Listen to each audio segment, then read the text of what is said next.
Republic ক্লেইমের অংশ হিসেবে আমার বিজনেস ইন্ডাস্ট্রিকে ঢেলে সাজাতে হবে, সেখানে চাকরি বিমুখ জনগোষ্ঠী দরকার। চাকুরিমুখী জনগোষ্ঠী দিয়ে একটা দেশকে আপনি এমপ্লয়েবল করতে পারবেন না, ক্রিয়েটিভ জিনিস তৈরি করতে পারবেন না, আইডিয়া ডেভেলপ করতে পারবেন না। এই যে সোশ্যাল টাবুসগুলো আছে, কালচারাল ইস্যুসগুলো আছে, এগুলো তো এসএমইর জন্য বাধা।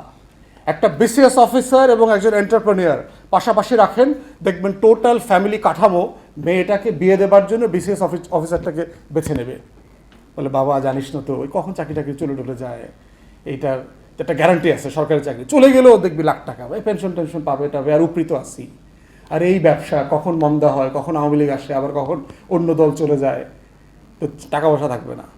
তাহলে আমরা যখন বলছি যে আমাদের রিপাবলিক ক্লেম করতে হবে এবং রিপাবলিক ক্লেইমের অংশ হিসেবে আমার বিজনেস ইন্ডাস্ট্রিকে ঢেলে সাজাতে হবে, সেখানে চাকরি বিমুখ জনগোষ্ঠী দরকার।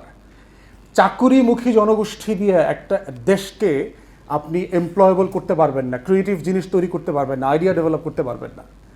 তো সেই জায়গাতে আমরা বোধ করছি যে সিরিয়াসলি লেখাপড়ার ব্যাপারে রাষ্ট্রকে ডিসকারেজ করা দরকার এবং অপশন দিয়ে দেওয়া দরকার। বাহিরে এগুলো আছে, ক্লাস 8 থেকেই ছেলে মেয়েদেরকে ক্যারিয়ার সেশনে নিয়ে যাওয়া হয়, বাবা মারা এবং টিচাররা একসাথে বসে ছেলে মেয়েদের টেন্ডেন্সি বোঝার চেষ্টা করে যে আপনার ছেলে মেয়ে আসলে ডাক্তার হওয়ার উপযোগী কিনা, সায়েন্সের উপযোগী কিনা, অথবা অন্য জায়গাতে সে ভালো করার সুযোগ আছে কিনা। এই অপশনগুলো নিয়ে তারা খোলামেলা কথা বলে।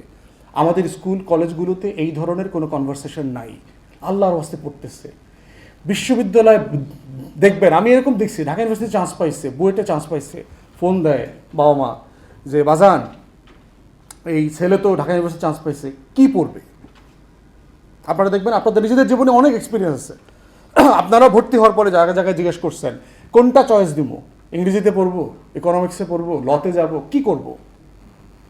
পড়ার পরে চাকরিতে যাবে, প্র্যাকটিস করবে, ব্যবসা করবে, নোবডি নোজ। কিন্তু আপনি ইউরোপ আমেরিকাতে যান, একটা ছেলে মেয়েকে জিজ্ঞেস করেন, অ্যাবসলিউটলি আপনাকে টু দ্য পয়েন্টে কেরিয়ার সম্পর্কে বলে দেবে, this is what I want to become.